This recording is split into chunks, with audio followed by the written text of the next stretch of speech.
আসলে আমাদের এই অঞ্চলটা আমি গর্ব করে বলতে পারি অন্য সব এলাকাতে আমার এলাকাটা অনেক ভালো, এখনো ভালো। এখন পর্যন্ত আমার এই ছোট্ট এলাকাটা নেশার মধ্যে নাই বললেই চলে। এভাবে মাঝে মাঝে এখানে খেলার আয়োজন করা হয়।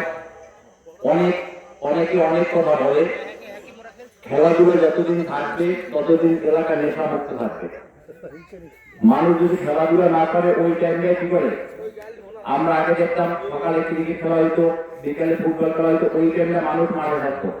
এখন খেলাধুলা যখন শেষ হয়ে গেছে ওই টাইমে কি করে? এক গুরু আছে মোবাইল নিয়ে, আর গুরু আছে বাগানে নেশা জগৎ।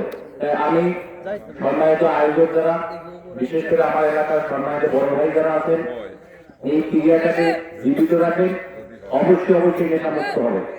আর আমি বিশেষ করে বলবো, এখানে আমাদের অনেক অভিভাবকরা আছেন, বর্তমানে নেশা আমার ছেলে আমার ভাই কার সাথে চলাফেরা করে এই বিষয়গুলো আমাদের দেখতে হবে।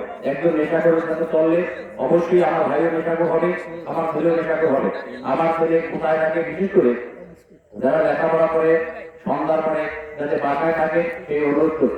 আর মাঝে মাঝে এইভাবে খেলার আয়োজন করার জন্য আমি বিশেষ করে আমার এলাকার ছোট ভাই রফিকুল ইসলাম ভীমের, ও একটা এই সংখ্যা এই আমার ছোট্ট অঙ্কটাকে এটা নেতৃত্ব দিয়ে রাখতেছে, এটাকে আমি সাধুবাদ জানাই।